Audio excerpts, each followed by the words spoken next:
Good afternoon, everyone. We will be discussing about educational innovations, needs, and process. I am tasked to discuss with you about educational innovations, needs. Educational innovation is never a purely technical process, nor it is based only on structural changes, although they are often necessary. Educational innovation involves behavioral changes in teachers, parents, students, administrators, as well as politicians. It requires that old attitudes to be overcome or circumvented in order to enhance the likelihood that innovation can succeed. A reflection of the difficulties encountered can be seen in the following platitudes that is so often typify attitudes towards innovation. So here are some platitudes. Okay, we have here, we tried that before and it failed. So mostly you can hear those words, especially when we are about to implement an innovation. Some says, people don't like change. Some says, it will be opposed by the administration. Teachers will be against it. There is nothing new about it. Oh, dati na yan, alam na namin yan. Or some says it is too novel. It is only an incremental change. It is too comprehensive. Ay nako, mahirap intindihin yan. And also some says that there are too many risks involved. Also, some of the platitude says that the time isn't ripe yet. Hindi pa hinog. Huwag muna ngayon mag-innovate. Hindi pa hinog. Or, it is already too late. Ay, naku, huli na ang lahat. Ngayon pa ba? Yan, naririnig mo yan. Then some says, good thought but bad timing. Yung mga sour grapings na ganon. Or, ay, it is too expensive. Pag mag-innovate, mahal yan. Magastos yan, madugo. Yun, naririnig natin yan. There is a lack of resources. And not enough qualified staff to carry it out. It will expose the system to conflicts.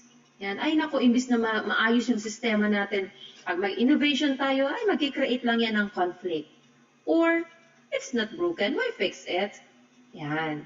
So yun yung kadalasan na maririnig natin about when we are about to have an innovation. Yun yung mga platitudes na sinasabi. Okay, let's move on.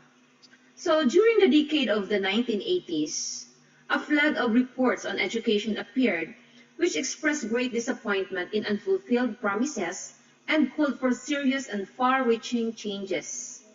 This is clearly exposed in the industrial countries, but as well be shown. Is a worldwide phenomenon. So in here, it started from year 1983, okay? Goodland, Examination Board, National Science Board from 1986. Okay, they're also from the United States. This reports not only a specter of the possible consequences of educational failure. Okay, so in this slide, you will see it shows the result of the survey. So yan, yung mga slides na nakikita nyo, are the result of the survey regarding the pressure or the failure for innovation way back in 1983 on different colleges and universities in different countries where there is a need to adapt an innovation in educational system. So in here makikita mo yung mga bansa, yung mga countries na nag-fail or there is pressure for innovation. Okay. So developing education systems are often in various stages of establishment and might be engaged in different situations altogether than the developed one, confronting different problems and challenges. For developing systems, the question might be how to develop unique approaches, employ innovative ideas to increase the pace of development, and innovatively translate the experiences of others to respond to unique local and cultural circumstances. And last, how can such plans avoid and not import the problems of the developed systems. Education is caught in a constant paradox. Teachers, content, curriculum, and materials prepared and formulated in the past are engaged and employed in the present in teaching and educating students who will live their lives in the future. Education finds itself engaged in the endless attempt to bridge the gap between the present and the future. To accomplish that, it must adapt to changing situations, new needs, and emerging expectations, and prepare graduates who can do the same. Consequently, while education is constantly challenged to change itself, the traditional routes to change and development may not be feasible or sufficient. So it is important to note that education is changing, and in spite of these constraints, changes can be found in the structure of the school population, in its goals, in its organization, in the way curricula are constructed. Ika nga, the constant thing in this world are changes. So meron talaga ng pagbabago or innovation. However, these changes are not planned, and all too often, the system is not adapting to, but much less controlling them. As a result, the discrepancy between educational outcomes and expectation is still extensive. These changes will not be enough to push the system in a new direction sufficient to meet the requirements of the 21st century.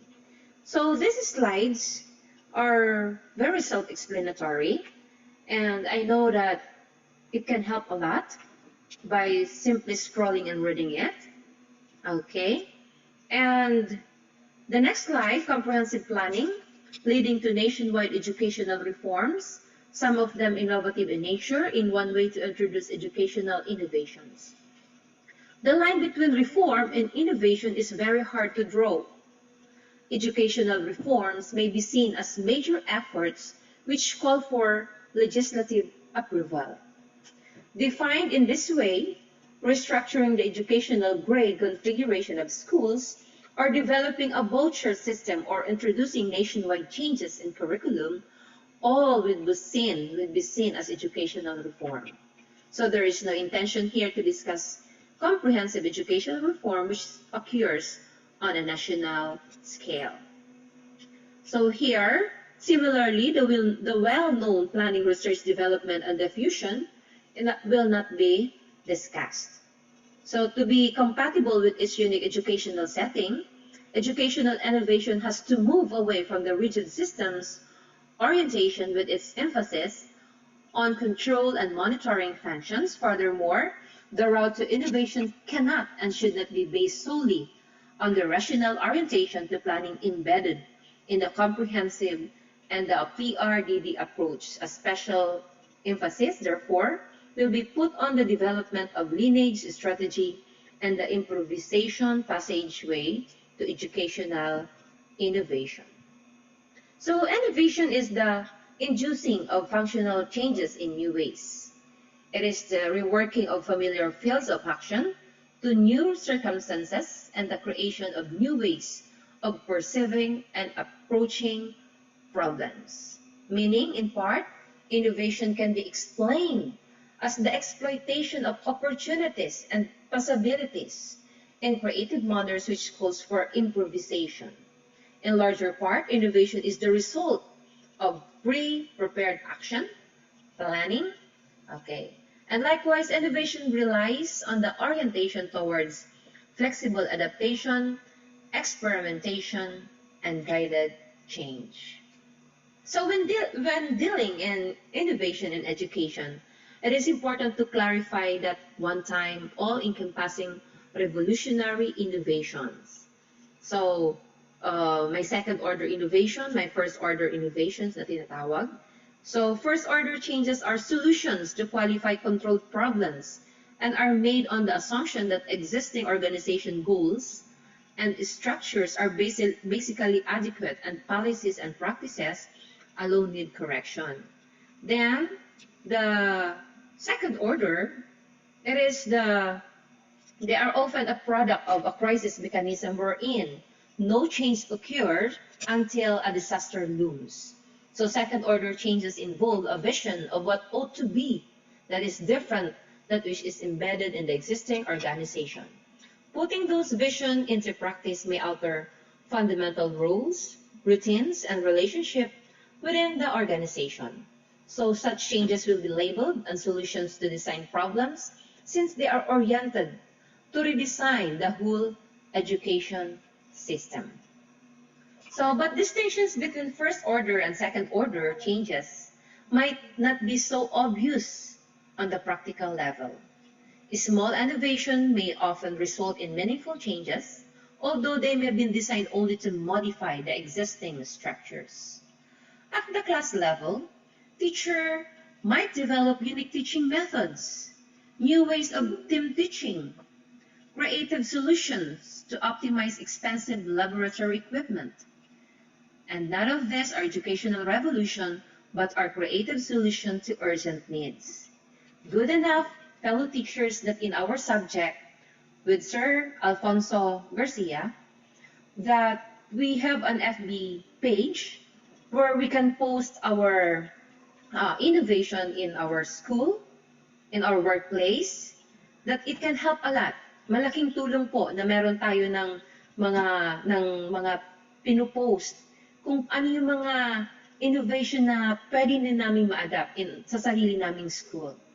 So, napakaganda na you posted there how you deliver your lesson, especially in this new normal situations.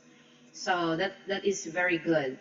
Moreover, most of the basic problems confronting teaching and learning do not call for comprehensive, revolutionary, innovative changes.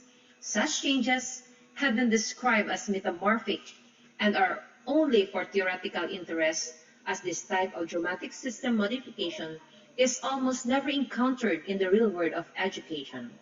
Although many of the educational innovations in developing countries involve a major system transformation and are ambitious in time, energy, and material investment, they appear in many respects to be simply giant pilot projects. Hence, it can even be argued that basic setting of the school system does not call for such revolution. This argument requires a closer look. To sum up, why there is a need for innovation. Innovation increases your chances to react to changes and discover new opportunities. It can also help foster competitive advantage as it allows us to be a better person. So, together with me, let me welcome Ma'am Annalyn C. Laresa for her discussion. Good day and have a nice day.